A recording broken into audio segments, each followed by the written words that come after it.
Jioni nyingine njema, tunakukaribisha tushiriki pamoja katika uchambuzi wa Biblia. Na leo hii tunataka kuongea juu ya kanisa na elimu. Kumbuka kwamba robo hii nzima tunaongea juu ya elimu. Na hivyo basi leo tumefikia mada ambayo inahusisha kanisa kama mtambo wa elimu. Na kabla tuanze kipindi chetu, mwalimu wetu Tito, tunakuomba ukatufungulie kwa ombi. Tunaomba. Mtakatifu Mungu Baba uishiye juu mbinguni, tunasema ni asante. Asante kwa ajili ya kipaji cha uhai, na asante kwa sababu ya fursa ambayo umetupatia ili tuweze kuzungumza mambo ambayo yanatupasa kuweza kuyajua. Jina lako litukuzwe tunapoanza hadi tamati, kuwa pamoja nasi katika jina la Yesu Kristo tunaomba na kuamini. Amen. Asante mtazamaji. Mwalimu aliyetuletea ombi ni mwalimu wetu Titus Ongeri. Karibu mwalimu kwenye kipindi. Asante, karibu mtazamaji tuweze kuelimika pamoja.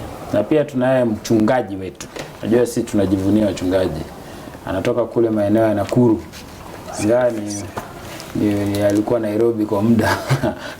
Ameishi Nairobi kwa muda, lakini kazi ya uchungaji yako Nakuru. Na ni pastor wetu mchungaji Charles Nyamwega. Karibu mwalimu. Asanteni sana mwenyekiti mpendwa, ninakukaribisha kwa moyo mkunjufu tukaandamane pamoja katika somo hili. Asante. Mtazamaji, mimi naitwa Peter Sitati. Walimu, nafikiri kuna leo mambo mazuri ambayo tunataka tuongee. Kumbuka kwamba najua ukisoma katika maandiko watu wengi husoma alafu wanasema mambo haya kukutana si lazima tukutane katika kanisa. Watu wanasema si lazima. Yesu amesema kanisa ni wewe. Unajua kuna dhana kama hizo. Anasema kanisa ni wewe. Sasa kanisa likawa kwa mawazo ya watu, mawazo finyo, kwamba si mahali ambapo si lazima mtu aende kanisa, tunaweza kaa nyumbani. Hata huo wakati ambao corona imetufanya tukae nyumbani haswa, ama hakika watu wanasema unaona tunaweza kaa nyumbani na tukaabudu, si lazima tukutane. Walimu, kwanza kwa mkutasari tu, sijui tunaweza sema nini pastor? Ninasema kwamba mwenyekiti kwamba kuna ukweli kidogo hapo. Kuna ukweli kidogo hapo kwa sababu ijapokuwa si ukweli wote. Ndio. Kanisa naweza sema kwamba ni mkusanyiko wa watu ambao wamemwamini Yesu Kristo. Si jengo. Si jengo. Na lakini kwa sababu ya mpango wa ushirika ndio na kuhimizana ni vema kwamba hao ambao wameamini kutoka familia mbalimbali wakutane pamoja na kumwabudu Mungu pamoja. Ile fellowship, ule ushirika unasaidia kujengana kiimani. Kweli. Sasa ukiwa nyumbani utahimizwaje?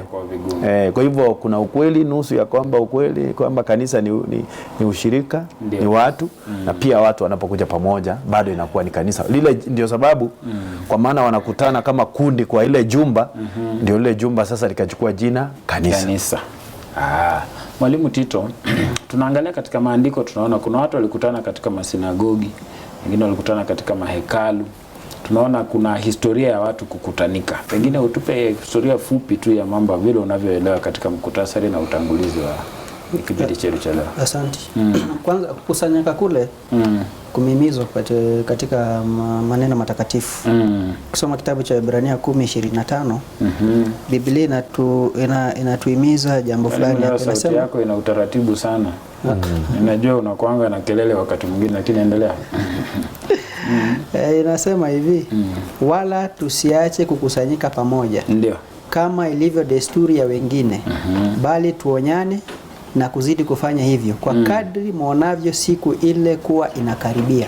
Kwa hivyo hapa tunaambiwa kwamba tusiwache kukusanyika pamoja. Ndio. Kama ilivyo desturi ya wengine. Hao wengine huenda wanakusanyika kwa masuala ya vyama, kwa masuala ya faida yao wenyewe, lakini kumbe hata hiyo tabia tunafaa tuilete hapa, tuweze kukusanyika pamoja kama ilivyo desturi yao. Lakini sisi tunapokuja kukusanyika tunaambiwa tufanye nini? Ili tuonyane. Tunapoonyana na kuzidi kufanya hivyo kwa kadri muonavyo siku ile kuwa inakaribia. Kwa hivyo tunaambiwa tuweze kuletana pamoja ili tuweze kuonyana. Tunapoonyana, kumbuka tulimesoma hapa awali kwamba neno la Mungu lafaa kwa mafundisho, kuwafundisha watu tena kuwaonya. Kwa hivyo tulishafundishwa. Kuna kiwango fulani tunajua. Lakini sasa hii kiwango haitoshi kama wanadamu tutapungukiwa. Kwa hivyo nafaa tuitane pamoja, tuonyane, nasema bwana we hapo ulipungukiwa, lakini sasa ukienda kwa mfumo huu maana anasema kwa sababu kuja kule kuko karibu. Mwalimu, kubandika juu ya maneno aliyosema, kanisa haswa sasa ina maana gani kwangu mimi? Na unajua kanisani kuna mahali ambapo unaweza ulizwa swali ukaambiwa tunakemea roho ya maswali. Sasa kuna haja gani basi nikae nyumbani? Unaanza kupotoka. Huyu haendi vizuri.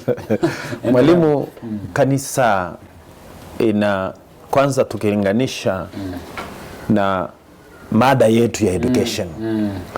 Kwenye kanisa ndipo tunapopata mazingira mema ya elimu kujifunza. Na hapo ndio tunapata majadiliano ya neno.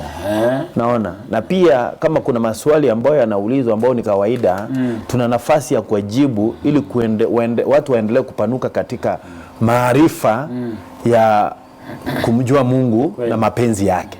Unaona, maarifa ya kumjua Mungu na mapenzi yake. Hiyo ina maana kwamba tunaendelea kujifunza elimu ya kiroho katika kanisa. Kwa hivyo elimu ya kiroho, kanisa ni darasa bwana, ni workshop. Mahali ambako tunafunza. Tunaenda ile bolt ziko nini zinafungua. Vile mwalimu amesema, hapo ndio tunaonywa, hapo ndio tunahimizwa. Kwa hivyo kanisa ina provide mahali pazuri pa kujifunza. Kwa hivyo mwenye kukemea maswali ana shida naye. Sasa mwalimu, nauliza pia swali lingine. Yes.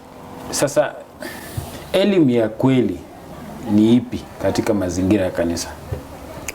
Asante sana. Tunapoangalia vizuri, mwalimu, nilipokuwa high school, nilisoma mambo kama jiografia, chemistry, physics, hesabu. Sasa unaona nakumbuka yale niliyojifunza. Ndio. Na katika mambo ya kiroho, kanisa kama darasa, kanisa kama nyumba ya kujifunza mambo ya kumjua Mungu. Hapo ndipo katika hali hiyo tunapata mafunzo hayo. Tunapata kumjua Mungu wa kweli. Tunapata kujua neno la Mungu. Tunapata kujua kuhusu wokovu wetu. Na hata unapoangalia hapo nyuma, kuna mashule ambayo tulikuwa naita the schools of the prophets, shule za manabii. Mahali ambako wale wanafunzi walifunzwa na ili waende kufunza.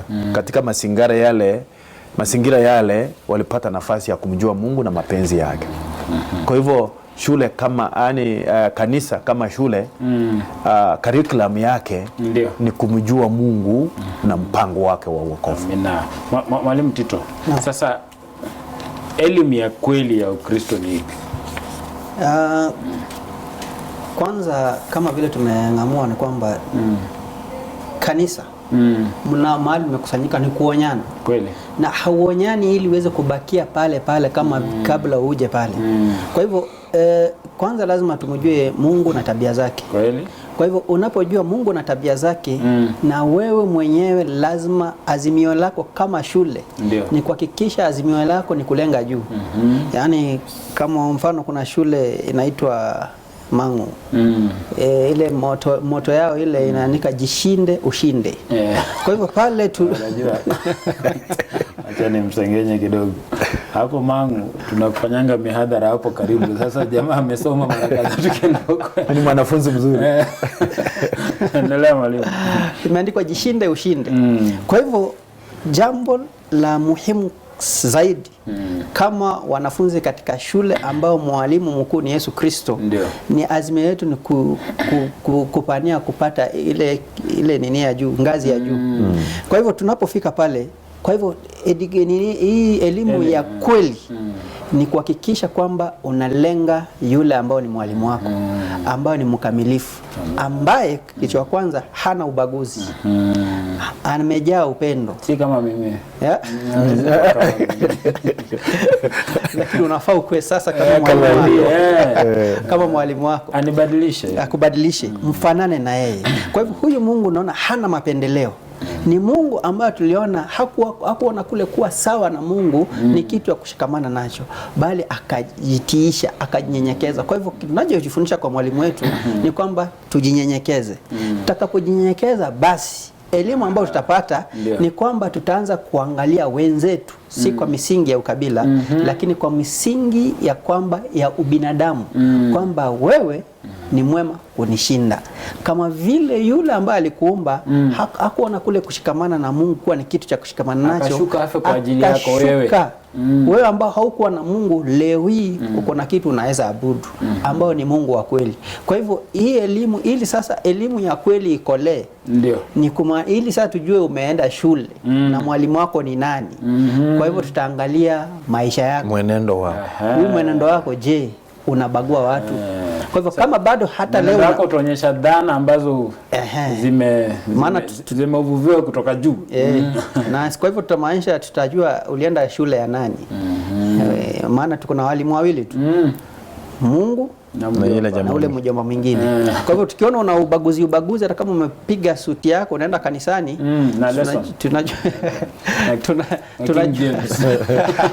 tunajua mwalimu wako.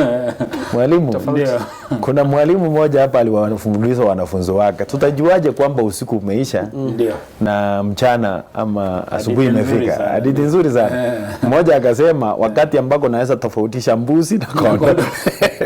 Na mwingine akasema wakati ambako naweza kutofautisha the fig tree, mapera na maembe. Ndipo mwalimu akaambia mmejaribu, lakini tutajua kwamba usiku umeisha na mchana umekuja. Wakati ambako utakapomuona mgeni na ukamtambua kama huyu ni ndugu yangu mpendwa. Naona sasa hii giza na nuru, hii usiku na mchana. Usiku tunaweza kufananisha na maisha ya ubinafsi, dhambi na mengine yote. Hayo ambao ni tutajuaje ya kwamba nuru imekuangazia? Asubuhi imekuja kwako. Ni wakati ambako tunaona unaakisi tabia ya nyota ya asubuhi ambaye ni Yesu Kristo.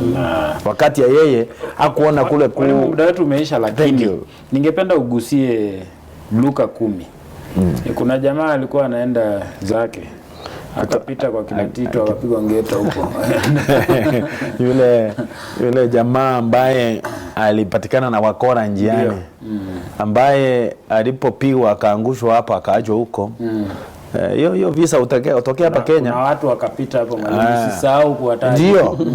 Kuhani akapita. Ndio. Kuhani unajua alikuwa ni mtu ambaye ni kiongozi wa kiroho, mzee wa kanisa, ambaye alikuwa anasimama kati ya Mungu na watu. Akapita, alipomuona akapita kando. Akaja Mlawi. Mlawi ni mtu ambaye anafanya kanisani. Deacon. Akamuona hapo. Na ujua ni watu wa dini. Kweli. Akapita akaenda. Unajua mzee alikuwa anaenda matangazo. Deacon alikuwa anaenda kupanga kanisa. So akaja Msamaria ambaye alikuwa mtu wa dini. Akamhurumia, akamchukua, akamweza kumtengeneza na kumuosha vile vidonda na kumtia mafuta. Mtu wa dini nyingine. Sijui usiseme ni dini. Sasa akampeleka kwenye clinic. Ndio. Akamwacha pale, akaambia yule mtu wa clinic, tafadhali muhudumie. Chukua hii pesa, shilingi 2,000, muhudumie. Ikiwa itazidi nitakuja kusema hiyo bill. Utanipa hiyo bill.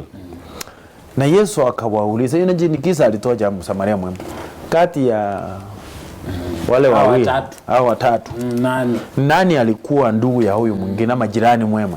Ndipo akasema ni yule aliyemhurumia. Ndipo akafanya nini? Kwanza aliwauliza maswali wakajibu wenyewe. Akajibu wenyewe. Ni yule aliyemhurumia. Sasa akawaambia na ninyi nenda mkafanya? Kafanya. Pastor, kama hatuwezi waona watu kama vile mwalimu Tito amesema, kama vile hiyo hadithi umeitoa. Kama hatuwezi waona watu katika hali hiyo, kujiita Mkristo ni matusi kwa Mungu. Yes. Ni aibu. Ni matusi, ni kama kumuita Mungu majina. Yes. Mwalimu Tito. Ukisoma katika Mathayo 5:14, inasema sisi ni nuru ya ulimwengu.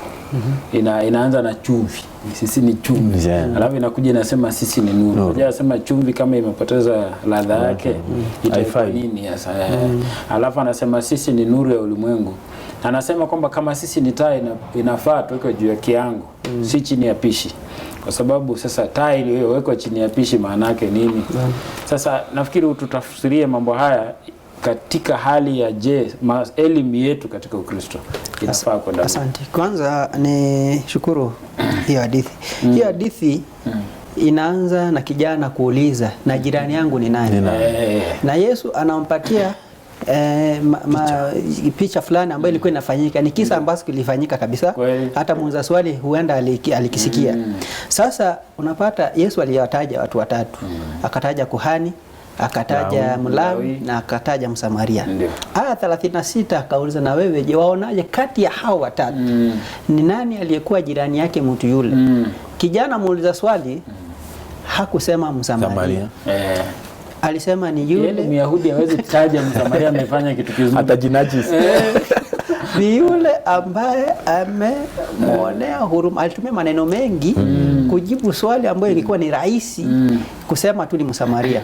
Kwa hivyo tunaona huyu kijana ijapokuwa walikuwa wanajisifia wamepatiwa neno la Mungu ambalo ndio taa ya kuangaza, maana wanafikia hata alikuwa amesoma Zaburi 119 105 walikuwa nao wamehifadhi. Sasa huyu kijana unaona alikuwa na inaweza kuwa ni elimu lakini haijafika.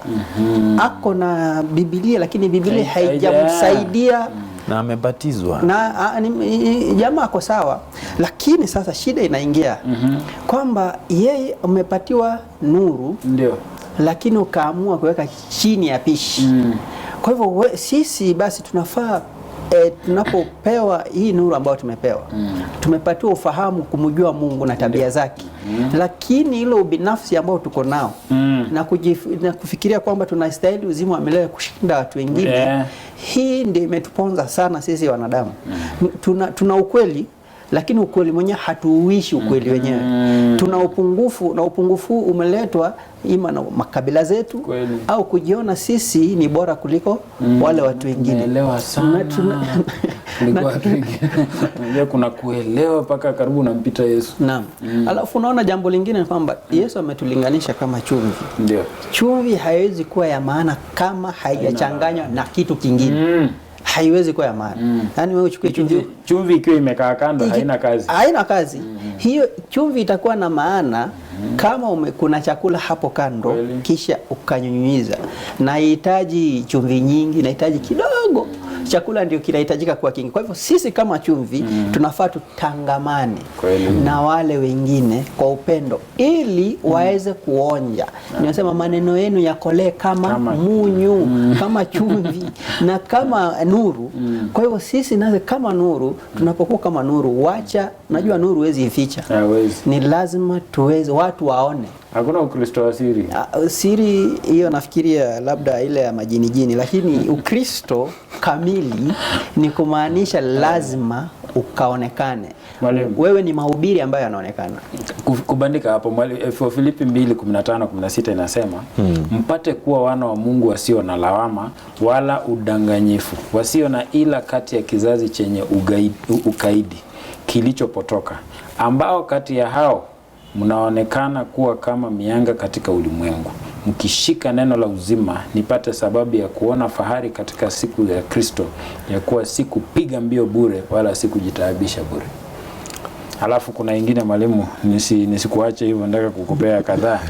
Alafu kuna Isaya 42:6, Mungu anaambia wana wa Israeli kwamba ninawatuma katika mataifa muwe nuru, ili mkaweze kuwahubiria ama kuwaonyesha wale ambao wamesetwa, walio katika giza, walio vipofu, walio katika jela, ili muwe nuru kwao. Kuna ingine Matendo ya Mitume 26, Paulo anapotoa hadithi ya habari kwa vile Yesu alikuja akakutana akasema alinituma ili niende kuwahubiria wale walio katika nini, waliofumbwa macho wapate kuona tena, walio katika giza wapate kusamehewa dhambi zao. Mwalimu nafikiri umeniwekea msingi mzuri. Umenijenga. Kwanza nataka niseme hivi ya kwamba najua ulitoka huko Sunday lakini inashikana vizuri. Ya kwamba elimu ya kweli ndio lazima ama ni sharti itusaidie kama Wakristo tuweze kuinuka kutokana na vitu kama vile siasa, vitu kama vile chuki, ukabila katika kanisa, ili kusudi kama pengine nikipata kwamba wewe ndani ya kanisa ni mtu ambao unapiga siasa ya ukabila, tayari inaniambia kwamba bado wewe hujaelimika, you are illiterate. Kwa hivyo elimu ya kweli lazima ikusaidie kama Mkristo, so that you rise above those petty issues in your Christianity. Sasa tunapokuja upande mwingine, kuna kisa kimoja hizo katika haya mafungo umesoma. Kuna kisa kimoja, kijana mmoja ilikuwa ni usiku, alikuwa anaangalia kutoka juu ya ghorofa. Akaona jamaa mmoja akona hii gas lighter, hii kiberiti cha gasi. Anawasha hivi, anawasha mshumaa moja, tena akawasha ingine. Alafu kijana akashuka ambia, "Daddy, ndio uone mtu is punching holes in the darkness."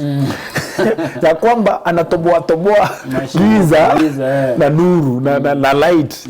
Kazi yetu kubwa, dunia imefunikwa na giza kubwa la dhambi, magonjwa, vita, umaskini.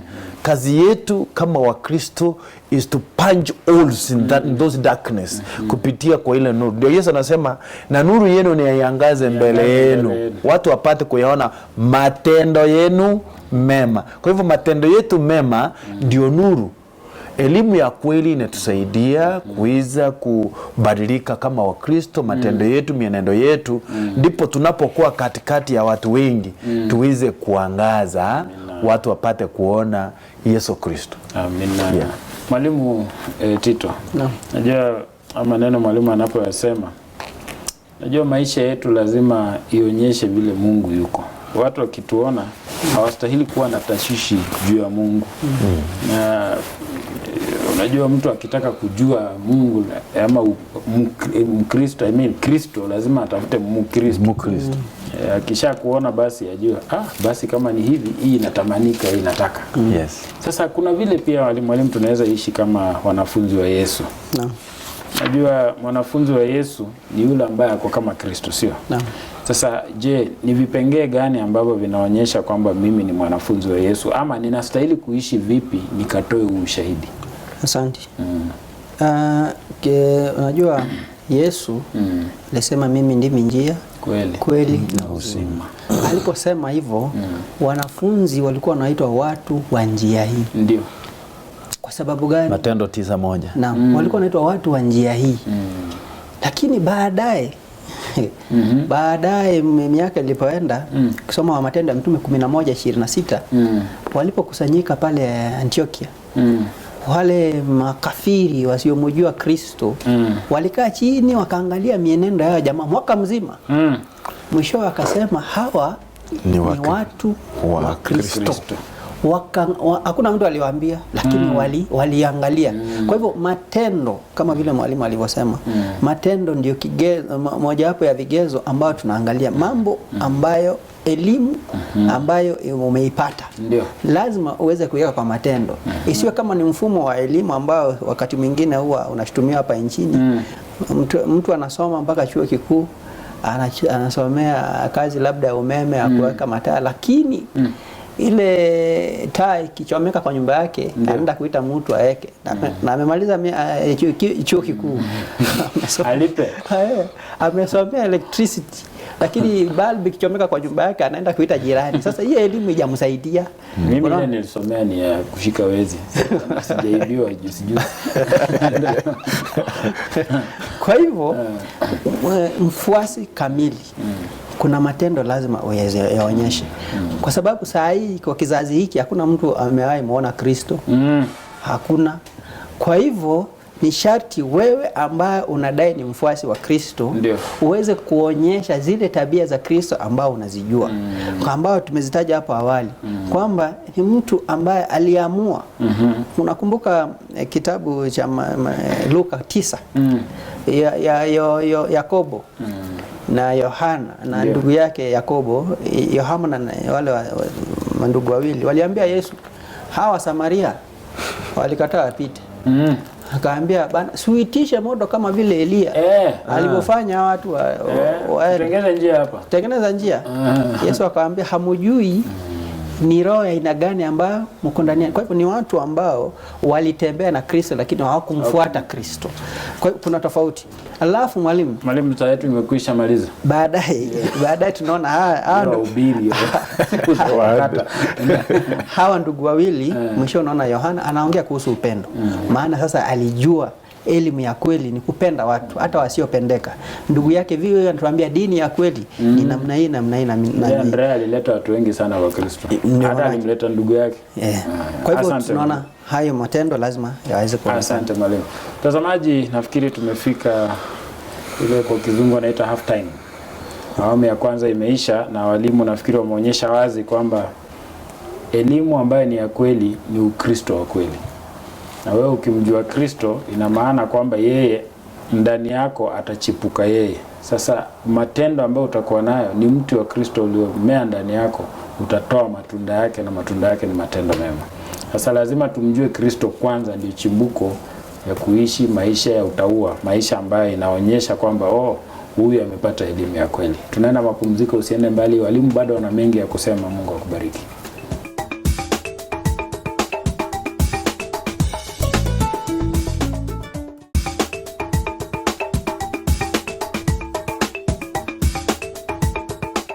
Mtazamaji mpendwa, tunakukaribisha tena katika uchambuzi wa Biblia sehemu ya mwisho.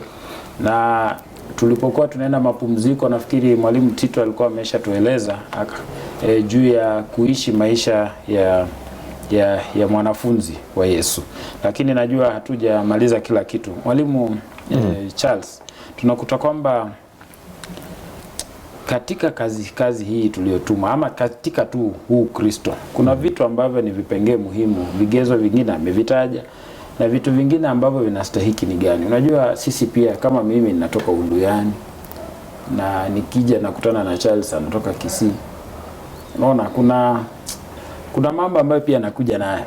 Kuna vitu ambavyo nakuja nayo. Na pia mwalimu pia tulikuwa tunataka tuonyeshe kwamba najua kuna pia dhana beba msalaba.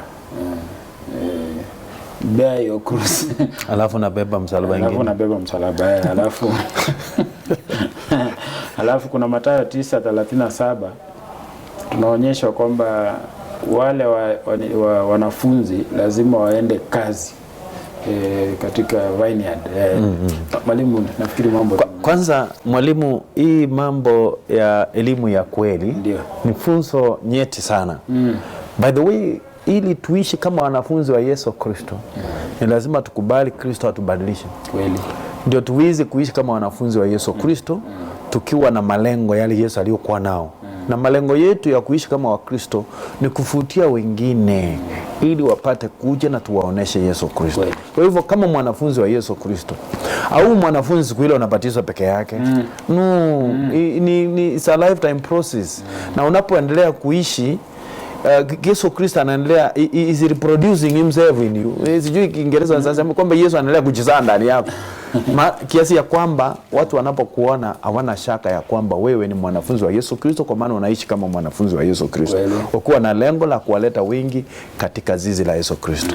Yes. Amina. Sasa ulimwengu huu kweli, hata katika ulimwengu wa kawaida usio kwa ulimwengu wa Kristo, the secular world, utagundua kwamba watu wanatafuta, kuna kitu Mungu ameweka ndani yetu ya kutafuta kujua zaidi. Watu wanaendelea kutafuta kujua katika ulimwengu. Maarifa wanaendelea kujua. Sasa shida ni moja, ni kwamba maarifa wanaotafuta mara nyingi hayawaelekezi kwa Muumba wao.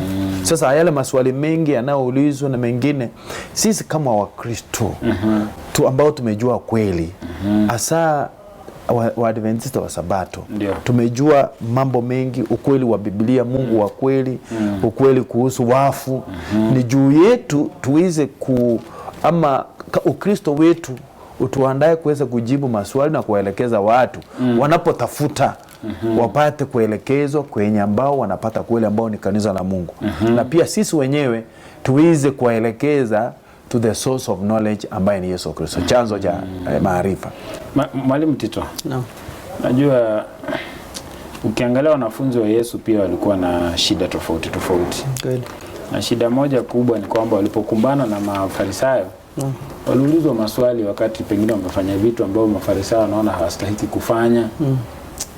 Sasa sisi nasi na pia unajua tuna masomo ya kusema kwamba nikienda kwa Kristo lazima mimi nijinyime. Ni kama unaweza tuambia vipi Mwamboka?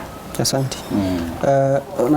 Kama wanafunzi, ndio wale wanafunzi wa Yesu walivyokuwa wamechaguliwa, tunaona kwa miaka mingi ambao walitembea na Yesu bado hapo wamemwelewa Yesu. Ndio. Kwa hivyo hata sisi tunapokuja kwa Yesu si lazima tumuelewe, si makosa kutomuelewa, si makosa. Tatizo ni wewe ambayo umemuelewa. Unasaidiaje wale wengine ambao hawajamuelewa? Kwa sababu sisi nasi tuna mapungufu yetu ambao umeyataja, yametoka kulingana na tamaduni, jamii, mahali tumetoka, na mambo mazima ambayo ni ya kijamii yale ambayo tumetoka nao. Kwa hivyo sisi ambao tumejua ukweli japo ni mdogo, ni lazima tuweze kuwa na mwenye kweli ambao ni Yesu Kristo, ambao tunapochukua ule ukweli ambao ametupatia, anza kuvua, anza kutoa yale mambo, utu wako wa zamani uwe. Biblia inasema ua, usiwe nao tena. Ndio maana katika ubatizo tunazika, tunaenda matanga yetu sisi wenyewe. Ule utu wa zamani tunaupeleka kuuzika. Kwa hivyo ukiona uko kanisani na unajidai wewe ni mwanafunzi wa Yesu, na uko na ukabila, uko na ubaguzi, bado umefumbwa macho, wewe au kukufa, wewe ulizirai. Unaweza kufufuka ukimwagiliwa maji. Kwa sababu kule kubatizwa ni kufa na Kristo, alafu upya unapotoka kwa maji umefufuka pamoja. Kusoma Galatia 2:20 nimekufa na sio mimi na maisha mnayoyaona ni Kristo anaishi ndani. Sasa ukionekana una ukabila, huyo ni Kristo mgani? Hiyo ndio swali. Nikumaanisha wewe haukufa, ulizirai. Na ulipozirai sasa umeamuka, umerudia zile tabia zako. Kwa hivyo sisi kama Wakristo lazima tuweze kuenenda na ile mwenendo ambao Kristo ni mfano wetu. Mwalimu, nafikiri leo imepigwa msasa vizuri. Kidogo tu hapo mwalimu. Lakini nataka uongeze kitu kwamba wengi tunapokuja kanisani ama tunapotafuta Mungu tunatafuta ukweli. Na je, huu kweli tunaweza upata kanisani? Kwa sababu leo tunaongea juu ya elimu na kanisa. Asante. Utaongeza hapo ni hiyo tu. Umeiweka vizuri. Swali umeliweka vizuri, linisaidia kuweza kushughulikia hiyo. Kwanza tukumbuke kwamba hata wanasayansi na wenye hekima wa dunia wana maswali mengi yako nayo. Tumetoka wapi? Mwishowe tutaenda wapi? Mtu anapokufa anaenda wapi? Unajua zaidi hata kuna watu wanasema, mtu mmoja alisema, ninasikitika sana wakati mwingine watu mnapoenda masishi wacha kuanza kufundisha mambo ambayo ni kinyume na Biblia. Mtu mwingine alisema ya kwamba msijali vile tunavyozungumza hivi, ndugu yetu yuko mbinguni anakunywa chai na Mungu saa hii anastarehe, na watoto wanalia hapa na baba yao amekufa kwa ajali, eti wanaambia ameenda mbinguni kunywa chai. You see, unauliza ulisikia wapi? Sasa unaposimama ukianza kupomoa mafundisho hayo kulingana na Biblia, anaona vibaya. Jukumu la elimu ya Kikristo ni kuelewa ukweli. Na ukweli unapouelewa, you will be in a position now kuweza kuwajibu na kuwaeleza watu kuhusu ukweli huu na kuwaelekeza katika kweli. Maana kuna maswali mengi watu hawezi peana kitu hauna. Huwezi peana kitu huna. Kwa hivyo Christian education ama elimu, kanisa ukiwa kanisani unaendelea kujifunza kuhusu ukweli. Unajua mtu anapokufa kweli, mtu aliumbwa kwa udongo na pumzi ya Mungu. Hii umejifunza. Kwa hivyo maarifa haya tunayoyapata yatatuweka katika hali ama yatatutayarisha kuweza kuwajibu watu maswali. Ndio sababu Petro anasema katika Petro wa kwanza 3:15 ya kwamba muwe tayari siku zote kuwajibu wale wanaowauliza kuhusu tumaini leo ndani yenu, lakini kwa upole na hofu nyingi. Si kwa kiburi kama wengine siku hizi. Si kwa kiburi. Mtu anapokuuliza swali, you should not take advantage na kumgonga. Yaani una kaswali kadogo Ni kama unachukua nyundo uwe inzi. Tuwe tayari siku zote tuize kwa na njia pekee yake ambayo tunaweza kuwa tayari ni kuiza kujifunza neno la Mungu na kuelewa. Na hii ndio elimu ya ukweli, elimu ya Kikristo ya kuwaelekeza watu kwa Yesu Kristo. Mwalimu Tito, kuongezea tu kwa maneno mwalimu amesema, tunakuta kwamba kuna aya ambazo tuko nazo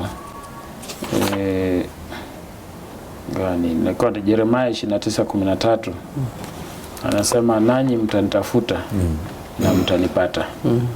Mkini yani ni kama seeking the truth. Mkinitafuta kwa moyo wenu wote mtanipata. Nafikiri Mathayo 7:7 umeizoea kusikia ukisoma mahali. Endelea mwalimu. Nashukuru. Napenda hiyo ya Yeremia 23 mkinitafuta.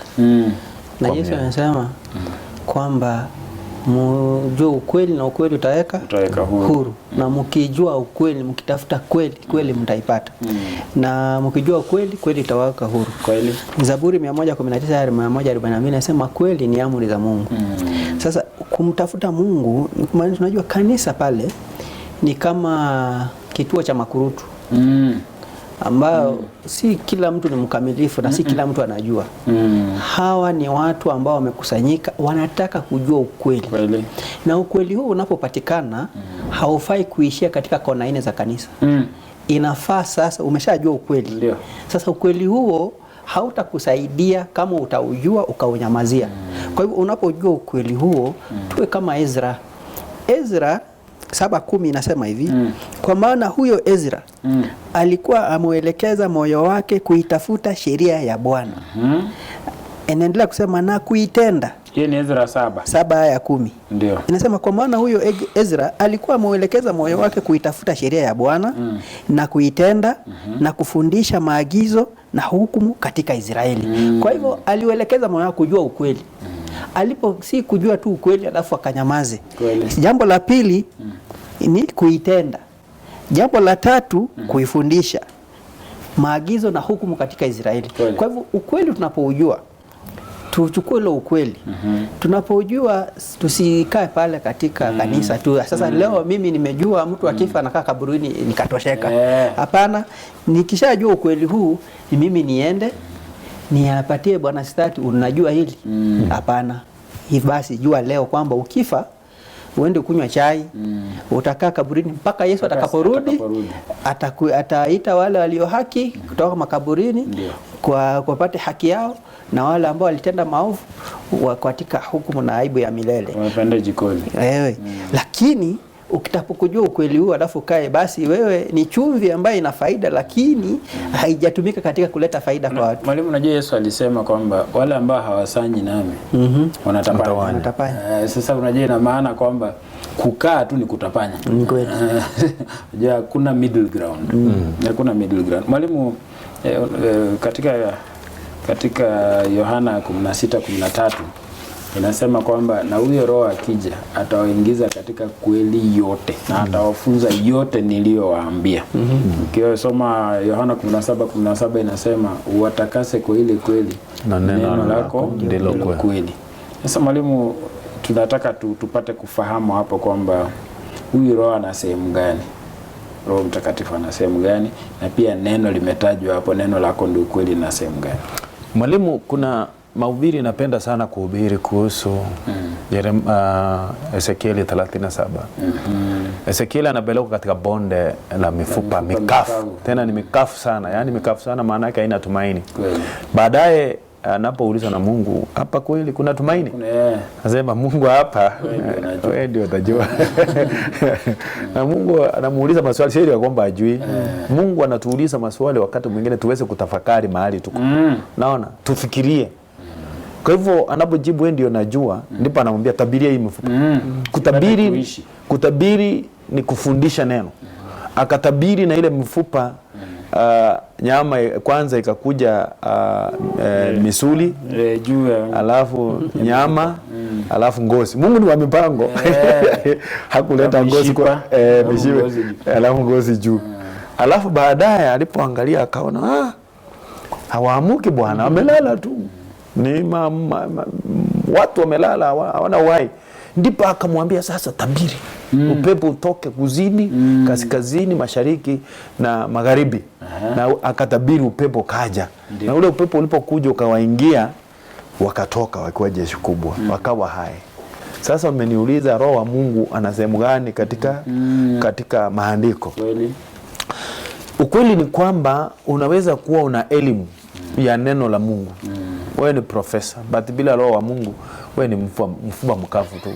Wewe ni maiti tu imelala. So inaitwa living dead. Living dead. Unatembea lakini wewe ni mfu. Sasa Roho wa Mungu anapokuja ndani yako, anakufanya uweze kuwa hai kiroho. Unaelewa? Sasa anakufanya Roho wa Mungu anapokuja ndani yako, katika neno la Mungu ambao unalisoma, unaendelea kuelewa zaidi, unaendelea kuelimika. Na Roho wa Mungu kwa hivyo katika elimu ya kiroho ni kitengo muhimu sana, kwa maana anatufundisha. Na pia Roho wa Mungu yeye ndiye anayeendelea kureproduce ama kuzaa tabia ya Yesu Kristo ndani yetu, ndiye anaingia mioyoni mwetu na kuweza kutubadilisha. Kwa hivyo vile Yesu alivyosema kwamba Roho ndatuma Roho naye atawafunulia zaidi, ni kwamba elimu ya kiroho tunahitaji Roho Mtakatifu. Roho haji na masomo tofauti, mafunzo tofauti. Ni hili neno. Tuweze kuelewa zaidi, na tutakapoelewa zaidi pia kama wanafunzi wa Yesu Kristo tuweze kutoka na kuwaelekeza wengine. Amina.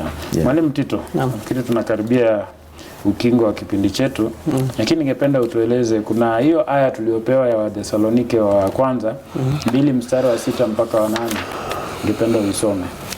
Wathesalonike wa kwanza 2:6 hadi 8. Ndio. Inasema hivi. Na sasa wa kwanza nashukuru. Inasema 2:6. Inasema hatu kutafuta utukufu kwa wanadamu, wala kwenu, wala kwa wengine, tulipokuwa tukiweza kuwalemea kama mitume wa Kristo. Bali tulikuwa wapole katikati yenu, kama vile mlezi awatunzavyo watoto wake mwenyewe. Vivyo hivyo nasi tukiwatumaini kwa upendo mwingi, tuliona furaha kuwapa si injili ya Mungu tu, bali na roho zetu pia, kwa sababu mmekuwa wapendwa wetu. Sasa tunaona Paulo anavyosema pale, kuna maneno anataja hapo na kuonyesha kwamba wao hawakukaa na watu tu, pia walishirikiana katika maisha yao. Kuna ushirika ambao unatajwa hapo. Sasa pengine nikuulize tu mwalimu kwamba katika mazingira ya hiyo, najua ukisoma Mathayo 18:20 nasema mahali 2 au 3 hapo, mimi niko. Yesu anasema yuko hapo pia. Sasa ndio tunajiuliza sisi kwamba katika huu ushirika wa maisha ya Wakristo, ni jambo lipi kuu linaweza kutusaidia katika kupata elimu ya kweli? Nashukuru. Kama vile nilitangulia kusema, tunapokuwa kanisani tunapata ukweli. Ukweli huu ubaki hapo. Tunatoka nao. Kwa hivyo Ukristo wetu na elimu ambayo tumepokea haitasaidia pale kanisani peke yake, lakini itaonekana na kujenga wengine pale mahali tunatoka katika jamii. Kwa hivyo sisi nasi lazima tushirikiane. Kwa mfano jambo likifanyika katika mahali tunaishi, maana asilimia wengi mahali tunaishi unapata labda wewe ndio peke yako huenda unamjua Kristo. Wengine ambao wako hapo wanakutegemea wewe kumjua Kristo. Kwa hiyo maisha yako lazima yaweze kuishiwa hapo ya Ukristo. Elimu yako lazima iweze kuonekana, kwa sababu wewe ni nuru katika jamii hiyo. Ukisoma kitabu cha Warumi 2:24 inasema hivi: kwa maana jina la Mungu latukanwa katika mataifa kwa ajili yenu, kama ilivyoandikwa. Hebu rudia haya mwalimu. Inasema hivi. Rudia, iseme ni aya gani? Warumi 2:24. Inasema kwa maana jina la Mungu latukanwa katika mataifa kwa ajili yenu, kama ilivyoandikwa. Kwa hivyo mtu ambaye anamjua Mungu peke yake ndiye anaweza tukana Mungu. Watu wengine ambao unafikiria hawamjui Mungu hawawezi kutukana Mungu, maana hawamjui. Na uwezi tukana mtu ujui. Kwa hivyo sisi ambao ni Wakristo ambao tunamjua Mungu, sisi ndio tunachangia jina la Mungu kuwezwa kutukanwa. Kwa sababu gani? Tunapofanya mambo ambayo ni mabaya, watu wanaweza sema sasa huu ndio Ukristo. Huu ndio Ukristo. Huu ndio Ukristo. Kumbe umesaidia kuweza kutukana nini? Kutukana jina la Mwenyezi Mungu. Lakini ukifanya mazuri unasema kama huu ndio Ukristo, basi nitaufuata. Kwa hivyo ni kumaanisha yale faida, yani Ukristo, yani ama niseme wanafunzi wa Yesu hauna likizo. Kijana namsikia maliza na maneno mazito. Mwalimu, unajua ukisoma hadithi za Biblia haswa Agano la Kale, kuna watu waliishi na watu lakini walikuwa wanaishi maisha mengine haikuwa inamnini Mungu. Abrahamu anaenda kwa watu ambao ni mataifa, anapiga watu uongo huko, anasema huyu ni sister yangu. Wewe alikuwa sister yake, alikataa, lakini nia yake ilikuwa lakini nia ilikuwa tofauti. Tunaona Yakobo hata watoto wake, kuna siku moja dada alienda njia za Dina, walileta shida wakatairi watu, sijui Simeoni na Lawi. Alafu kuna Jona pia anatumwa, anafika njiani anaona uko siendi, Mungu ni nini unanishow, anaona mwishowe. Sasa angalia paka yeye hata bila anaangalia watu anaona hawafai toba. Ingawa tunajua watu wa Nineve walikuwa wabaya, tukatai wakatili lakini yeye kwa mawazo yao hawafai toba. Sasa sisi pengine tofauti na stahili itokee vipi? Mwalimu, lesson hii imenihubiria na nimejikuta kwamba imeninyenyekeza sana. Napoleta mfano wa chumvi. Chumvi peke yake ikiwa kando haiwezi kuleta impact. Na ikiwa itawekwa kwa chakula na isilete ladha, basi haifai kuchanganywa. Na hatuna sisi kama Wakristo ndio tunaitwa chumvi ya dunia. Tunapojumuika na watu, familia yetu, watu wa mtaani, tunatakana maisha yetu tuishi yakibadilisha wale wengine. Naona maanake kwamba Ukristo wetu pasipo kuimpact the community ama family haufai. Na hatufai kulaumu dunia ikiwa wako gizani, ikiwa sisi nuru tumekataa kuangaza. Hatufai kulaumu dunia kwa sababu imeoza, imeoza kwa sababu ya dhambi, ulevi, mauaji, ikiwa sisi chumvi hatuna ladha tena. Hatujabadilisha, we have not made any impact, hatujabadilisha dunia. Kwa hivyo kile nasema kwamba Ukristo wetu ikiwa hutakuwa Ukristo ambao utabadilisha wengine, hatufai. Ukristo wetu lazima tuishi kiasi ya kwamba una impact wengine, unamtukuza Mungu. Asante. Mtazamaji, nafikiri jambo hili limepata kueleweka. Tukiangalia maisha ya wanafunzi wa Yesu baada ya Yesu kupaa juu mbinguni, waliishi maisha shirika. Na kuna mtu aliyekuwa na kitu chake. Walikuwa mtu akiwa na shida anasaidiwa. Leo hii najua nikiwa na shida nafikiri wakati mwingine natengeneza WhatsApp group alafu naona wale watu wa karibu kama kina Tito ndio wanatoka kwanza left. Ingawa pia watu wanakuongeza saa zingine bila heshima, hata wakuambia unashtukia huko kwa WhatsApp group ya mchango. But namaanisha kwamba hawa watu walikuwa wanasaidiana sana, na tunaona kwamba lazima pia tujifunze mfano wa Yesu, tusiwe watu wa binafsi. Sababu Yesu kama angekuwa binafsi hangeshuka. Na tunaona watu hawa pia ambao ni wanafunzi wa Yesu hawakukaa tu, walisoma neno pia. Hata wakienda mbele ya watu tayari wamemuelewa Mungu ambao wamempata katika neno.